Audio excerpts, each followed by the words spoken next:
आज हम लोग बात कर रहेंगे क्रेविंग की। क्यों बार बार क्रेविंग होती है और ये क्रेविंग की वजह से ही हमारा वज़न बढ़ने लगता है। इसके वजह से हमारे हार्मोन्स भी इम्बैलेंस होता है।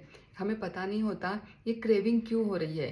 ये एक बॉडी का सिग्नल है जो बॉडी आपको बार बार भेज रही है कि इसके लिए कुछ तो भी उपाय करना बहुत ज़रूरी है। देखो, बहुत बार ऐसा होता है कि हम लोगों ने ब्रेकफास्ट कर लिया, अभी 1 घंटा ही हुआ ब्रेकफास्ट खा के, फिर उसके बाद भी वापस से अच्छी सी भूख लगी है। लंच कर लिया, लंच के बाद भी हमें क्रेविंग हो रही है कुछ तो भी मीठा खाने की। वैसे ही मार्केट में चले गए, घर से खाना तो खा लिया था, फिर उसके बावजूद भी पानी पूरी, भेल, समोसा दिखाई दे रहा है और देखने के बावजूद इसकी क्रेविंग हमें होती है। सबसे पहली बात, अगर आपको बार बार क्रेविंग होती है तो एक छोटा सा रूल अपनाओ कि आपके पास एक छोटी सी वाटर बॉटल हमेशा कैरी करो। जब जब ऐसा लगे कि आपको भूख लगी है उस टाइम पे आप पानी पियो। उस टाइम पे बहुत हद तक आपकी क्रेविंग की समस्या कम हो सकती है। क्योंकि खाना खाने के बाद जब हम लोग आधे घंटे तक पानी नहीं पीते हैं तो हमारी जो सेल्स होती है, जैसे हमारी ज़रूरत है खाना खाने से पहले या बाद हमें पानी पीना है, वैसे ही हमारी सेल्स को वो खाना है वो पचाने के लिए पानी की ज़रूरत होती है। और वो जब डिमांड करती है तब हमें क्रेविंग होती है, और जब क्रेविंग होती है तो हमें समझ में नहीं आता कि ये बॉडी के सेल्स की क्रेविंग है। ये टाइम पे वाटर देना बहुत इम्पॉर्टेंट है, और उस टाइम पे हम लोग कुछ नहीं, पानी नहीं पीते, सीधे खाने की तरफ हमारा हाथ जाता है। दूसरी बात, अगर क्रेविंग ज़्यादा हो रही है तो किस टाइप की क्रेविंग है, ये भूख लग रही है या फिर मीठा खाने की क्रेविंग है या फिर चटपटा खाने की क्रेविंग है, इसे थोड़ा सा आइडेंटिफाई करना बहुत ज़रूरी है। अगर मीठा खाने की आपको क्रेविंग हो रही है तो घर में डार्क चॉकलेट या फिर डेट्स ला के रखो।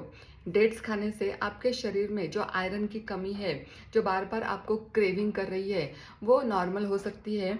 और जब आप डार्क चॉकलेट खाते हो, डार्क चॉकलेट भी आपके शरीर के लिए ये हार्मोन जो इम्बैलेंस हुआ है उसे कंट्रोल करने में बहुत हेल्प करता है। उसके साथ साथ अगर आपको बार बार चटपटा खाने की इच्छा हो रही है तो एक याद रखना है, आप जो भी खाना खा रहे हो उसके बाद एक पानी में नींबू निचोड़ कर पीना सीख लो। इससे बहुत बार आपका चटपटा खाने की जो क्रेविंग है वो नॉर्मलाइज हो सकती है। अभी हम लोग बात करेंगे, बाहर जाते हैं, जैसे कि मैंने अभी बताया, बाहर जाते हैं, जैसे ही पानी पूरी, समोसा ये चीज़ें देखते हैं तो ऑटोमेटिकली हमें क्रेविंग होना लगता है। इसे बोलता है कि हम लोग पहले आँखों से खाते हैं और उसके बाद ऑटोमेटिकली हमारे शरीर में ये लालच या फिर ललचापन ऑटोमेटिकली उभर के आता है। तो उस टाइम पे हम लोगों ने थोड़ा सा माइंडफुलनेस के साथ रहना है। अगर वहीं पे अगर कहीं फ्रूट जूस है, जैसे गन्ने का जूस या फिर मौसम्बी का जूस आपको मिल रहा है, तो वहाँ पे जाना है और आपको फ्रूट्स लेने हैं या फिर वो जूसेस पीने हैं, ना कि आपको इस तरीके के खाने के पास खुद को जाना है। बहुत महत्वपूर्ण बात है कि बार बार क्रेविंग होना, इसका मतलब ये भी जाना जाता है कि आपके खाने में प्रोटीन की बहुत मात्रा में कमी है। और ये मोस्टली जो लोग प्योर वेजिटेरियन होते हैं उनके पास मानी जाती है, क्योंकि हमारे बॉडी के हिसाब से अगर आपका वज़न 60 किलो है तो पूरे दिन भर में कम से कम आपने 60 ग्राम प्रोटीन खाना इम्पॉर्टेंट है। पर अगर आप 60 ग्राम के जगह 10-15 ग्राम भी प्रोटीन नहीं खा रहे हो तो आपकी बॉडी डिमांड करेगी ही ना। आपको क्या पता वो किस चीज़ की डिमांड कर रही है। आपको तो सिर्फ ऐसा लग रहा है कि अभी तो भूख लगी है तो मुझे कुछ तो भी खाना बहुत इम्पॉर्टेंट है। सो एवरी मील क्या कंटेंट है आपके खाने में प्रोटीन का, वो बहुत अच्छी तरीके से चेक करना बहुत ज़रूरी है। और बहुत ज़्यादा क्रेविंग होती है तो एक ध्यान रखो कि एक गिलास छाछ में थोड़ा सा हींग पाउडर अगर आप मिलाओगे तो छाछ आपको प्रोबायोटिक आपके शरीर में देने का काम करेगी। उसके साथ साथ जो हींग होता है उससे अगर आपकी गैसेस की प्रॉब्लम है तो गैसेस की प्रॉब्लम दूर हो सकती है। यानी आपको प्रोटीन भी मिल गया, आपके गट हेल्थ को प्रोबायोटिक भी मिल गया। उसके साथ साथ अगर गैसेस अगर आपको हो रहे हैं तो हींग के वजह से वो गैसेस भी नहीं होंगे।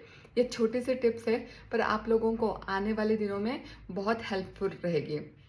बहुत बार हम लोगों ने देखा रहता है, रात को लेट खाया है, पर लेट खाने के बावजूद भी सुबह उठते ही हमें बहुत ज़ोरों से भूख लगती है।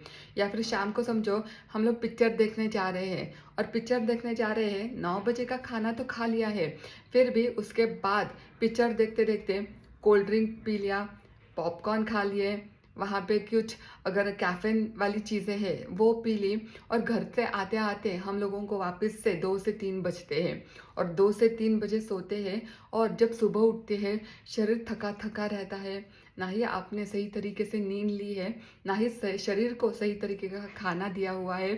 सो ये प्रॉब्लम्स आने वाले दिनों में और बढ़ सकती है क्योंकि इस टाइम पे आपके हार्मोन इम्बैलेंस हो सकते हैं। सो ये क्रेविंग की बात को कभी टालना नहीं है। इसको सही समय पे सही फूड देके आपकी बॉडी को कंट्रोल करना बहुत इम्पोर्टेंट है।